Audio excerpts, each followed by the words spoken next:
Welcome to the fourth devlog for Prisma. Today is going to be all about my character sprites, both in battle and in the overworld. So let's just get right into it and start with the overworld sprites.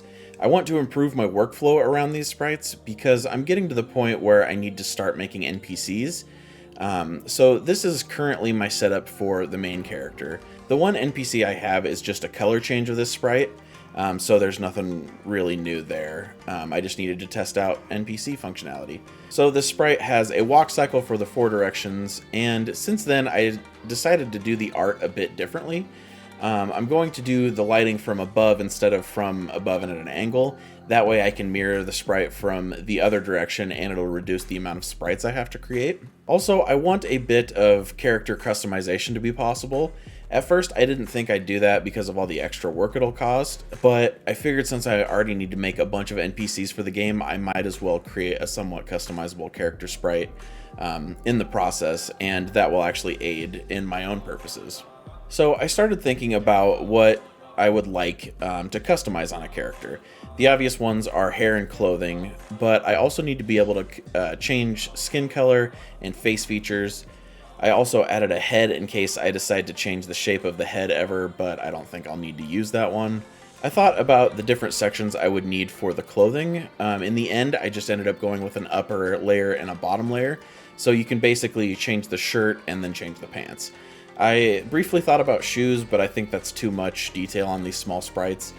Maybe I'll add in a color option for shoes so you can change the color, but I don't think extra sprites are necessary. Then I thought about adding an option to change the storage method for like items and things like that, because I have a backpack on the character, so maybe I'd make different backpacks or whatever, but I decided against it for now. I might come back to it in the future though. Then I jumped over to Unity to start implementing all this. When I originally created the sprite on the plane moving around in 3D space, I wasn't that happy that I couldn't use Unity's built-in sprite renderer and animator. Because it wouldn't cast shadows in 3D space. So I had to use a normal texture and then just change the material offset coordinates to give the animations, get the animations working properly with shadows. But it turned out to be a bit of a blessing because now I can just swap out the texture, and as long as the new texture is the same size and has the same frames, it will work properly. So I added all the sprites for the various body parts, then I went back to A-Sprite and created a bunch of extra NPC body parts. So not only can I mix and match any of these, I could let the player choose any of them for themselves. And I think that's pretty cool. Also, since the frames are 2 tiles tall, I put the frames on an 8x4 grid in the image file to keep a power of 2 for the compression algorithms, and I'm only using 9 frames for movement. So that leaves me with 23 more frames if I need to add any animation in the future, but I need to keep in mind that if I do that, I have to do that for every single piece of clothing and hair so the player can use them in all situations. I also tested out a method for changing the color of a texture through script, and I was successful with it. So for example, I could take a like red in a sprite and change it to blue.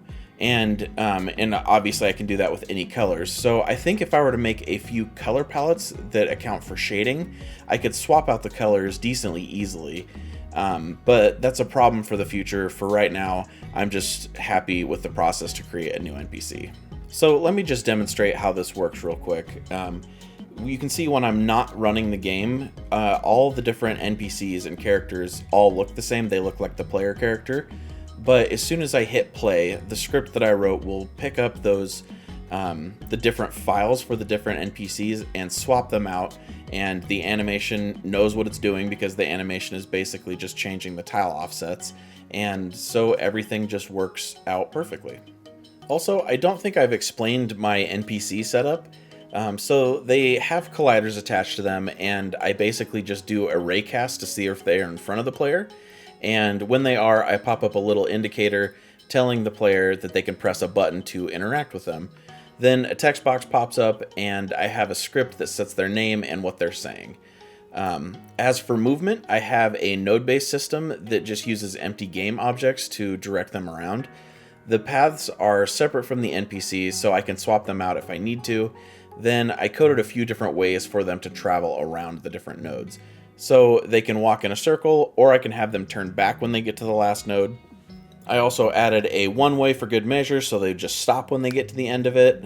And I also have control over their speed, so it gives me quite a bit of freedom with what I want an NPC to do. Also, I'm not really sure the best way to handle text storage. I've been trying to keep things like localization in mind. Right now, it would just be basically an extra string variable for each language, and I'm sure there's a better way to handle that. So, I don't know. If any of you have dealt with localization before, let me know if there's some good solutions out there down in the comments.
So that takes care of our overworld sprites. Next up, I wanted to revisit the battle sprites.